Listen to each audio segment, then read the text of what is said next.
Someone paid $10,000 for 2 promo videos and completely got ripped off. One of the things that really grinds my gears is when people get ripped off by marketing companies. I think it's bullshit. And I know that like everyone is on social media now, right? So it's very easy for anyone to get into this field. And I encourage that. And it is completely unacceptable to use somebody's naivete about marketing, right? Because business owners don't know. They are trusting whoever they hire to then rip them off and take all this money. So I was having brunch with my girlfriends the other day. We're talking about these set of videos that they got from this videographer. They paid $10,000 for 2 videos, and I had them show them to me because they just weren't happy. So I just wanted to give some insight on, are they good? Were they worth this amount of money? I don't think that $10,000 for 2 videos is ever worth it. But again, it depends. Like, where are you putting the videos? Are you putting them on TV versus social media? Like, that's a huge difference.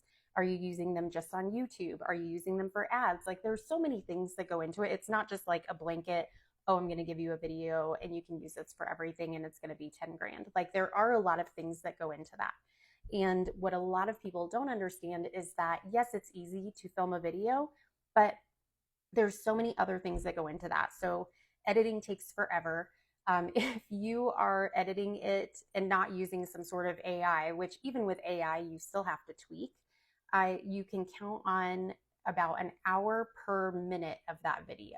So an hour of editing time per minute of edited, ready to go footage, right? So if you have an 8-minute video, you can count on 8 hours of editing time. That doesn't count actually going to the place and getting the footage. You're probably, editing out ums and uhs and things that they misspoke on, or sometimes, people just aren't super comfortable on video. So you have to do some retakes.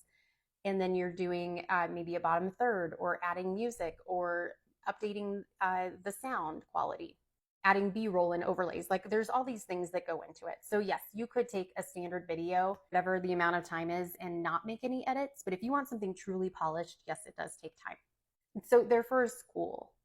And when you're advertising to people and you're saying, this is the school that you want to go to, and we're going to teach your kids so well and all these things, one of the things that you would just expect is for everything to be properly spelled in that video, right? And this is a pretty large school. So, thousands of people saw this video. The word programming was misspelled. So they're saying award-winning programming. And programming was misspelled. Like, it's something I pointed out right away. And this video has been up for like a while. And so a ton of people have seen this.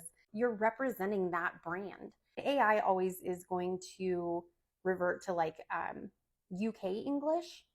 So a lot of times you'll see like S's instead of Z's, or maybe an M here or there won't be the same. So it's always important to double check. So this person just obviously like AI'd the copy and didn't double check it. They also found out after the fact, after they had paid this person $10,000 for 2 videos, that they used a template that they have used for multiple other schools. And I do get like, yes, using a template makes your job faster. But if you're charging a premium amount, how dare you? How dare you use a template? If you're going to use a template, charge less money. Like, and you should be upfront that, yes, this is a template. If you want something that is truly custom, this is what it's going to cost you. That's totally fine. But hiding it and hiding that fact and then half-assing it because it's faster for you, but still charging a premium amount is not okay. For this $10,000, they got a 35-second video and a 65-second video. The thing about the timing with this too is on a 35-second video, it's much harder to, if that company had wanted to use that for YouTube ads or Facebook ads, it's much harder to take that 35-second video because ideally you want it to be 30 seconds. You could do like a 5-second, a 15-second, and a 30-second, but 35 seconds is just like a weird outlier. So now that company has to put that on YouTube. They can't really use it for additional things. And for $10,000, again, they should have been provided multiple different versions of that ad and multiple different versions of that video. So then they are given things where they can use it for whatever they might need, because that is a hefty investment. If they had paid much less, I can totally understand just doing whatever length it was, giving them one version and letting them run with it, right? Because that's what they paid for. But at a $10,000 mark, they deserved much, much more. And then for the 65-second video, it was a testimonial, and it was filmed from the bottom and straight up on the side. So the gal looked like she was talking to somebody, which is fine. Like, I love that angle, but also from the bottom, like, why? Because she also told them, she's like, I don't like this angle of my face. And they completely ignored her, which also then made her uncomfortable, right? Like, she's not going to want to share that video. She's not going to want people to see that.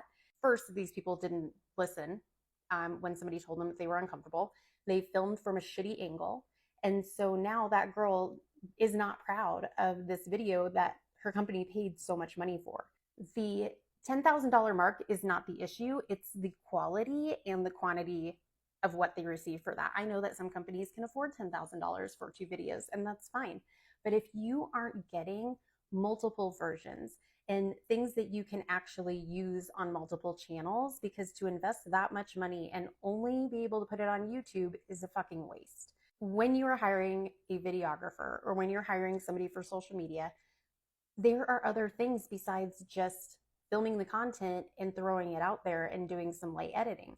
And especially if you're paying a high price tag for something, for a video series or for social media or whatever, make sure that you are getting your money's worth, because there are people out there who will completely screw you over and they have no issue sleeping at night. If you've gotten a proposal, do your research, see what other people are charging, get multiple proposals so that you can, compare pricing, compare what you're actually getting. And it's not only about getting the lowest price, because cheap is never good and good is never cheap, right? So it's about the quality that you get and the quantity that you get for what you're paying for. If you're paying a very low amount, don't expect that much. And if you're paying a premium amount, you should be getting all the bells and whistles that you deserve for your money.